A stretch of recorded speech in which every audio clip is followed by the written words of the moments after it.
नमस्कार, मी रवींद्र सपकाळे, जळगाव, महाराष्ट्र. जनता सरकार मोर्चा संघटनेचा मी एक सदस्य आहे.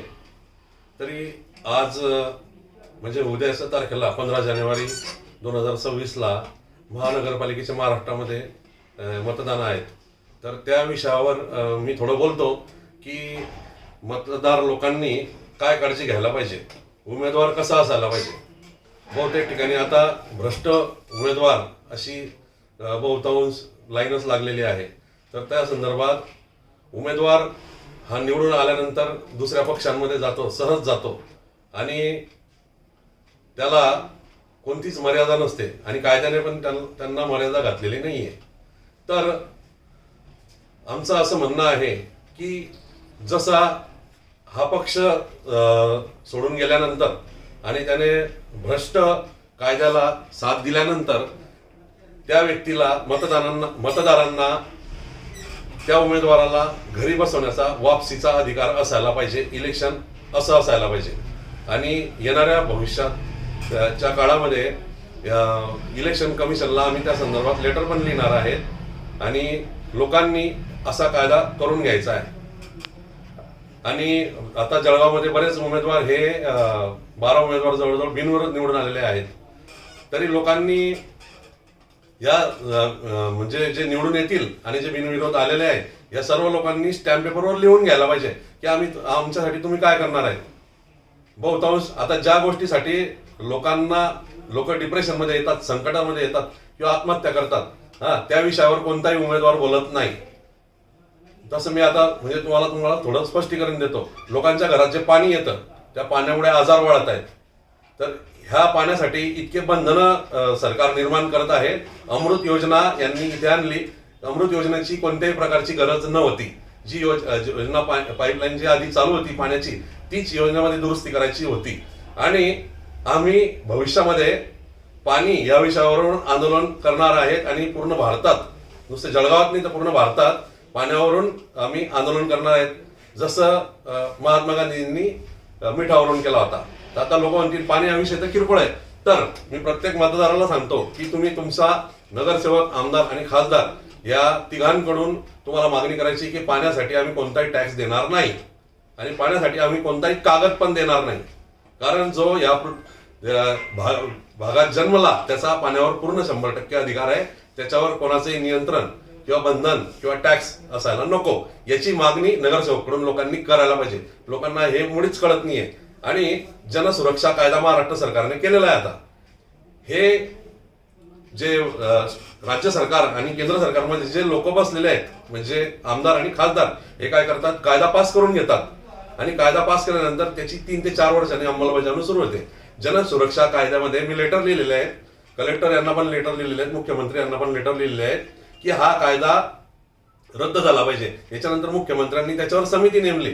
समितीमध्ये जे विरोधी आमदार होते म्हणजे जितेंद्र आव्हाड सारखे लोक, त्यांनी गाडी खाली पडून नाटक केलं होतं.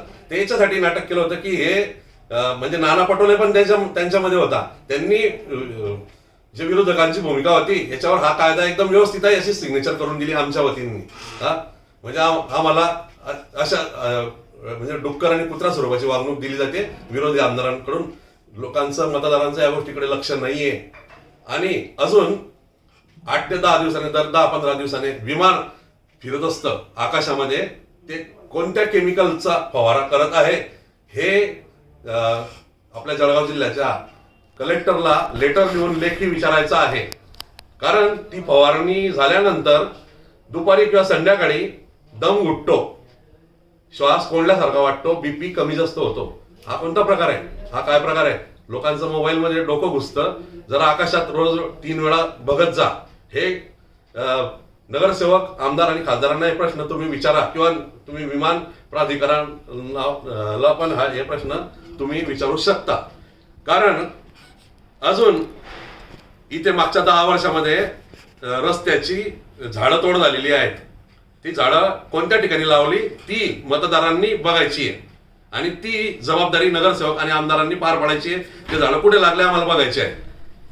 कारण रस्त्यावर इथे धूळ उडली जाते, लोकांना गटार आणि रोडमध्ये अटकवून ठेवलेला आहे. प्रत्येक नागरिकावर पूर्ण भारताच्या, जळगावच्याच नाही तर 1,40,000 रुपये कर्ज आहे. मतदारांनी नगरसेवक आणि आमदारांना, खासदारांना हे विचारलं पाहिजे की हे कर्ज आमच्यावर कसं झालं आणि हे कर्ज तुम्ही कसं फेडणार आहे.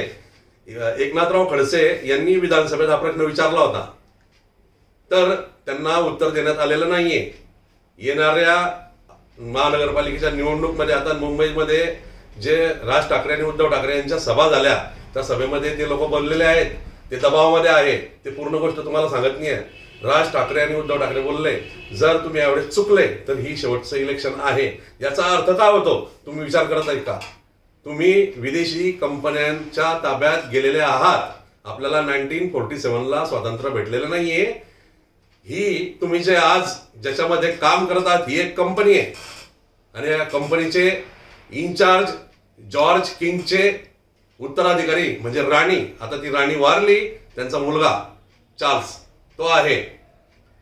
याचं उदाहरण म्हणजे तुम्हाला मी देणार की त्यांना इथे येण्याचा व्हिसा आणि पासपोर्ट लागत नाही.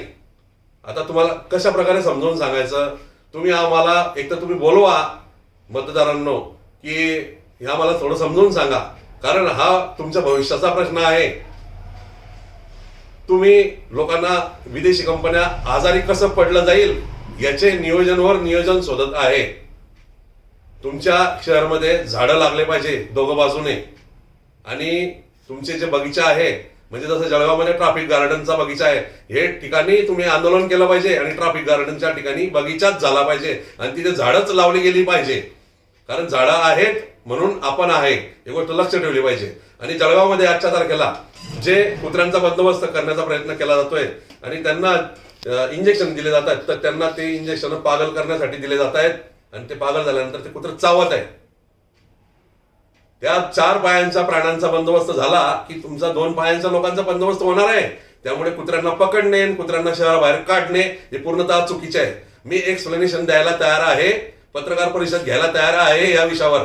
जर मी आज नाही बोललो तर मी माझ्या येणाऱ्या पिढीला फसवत आहे.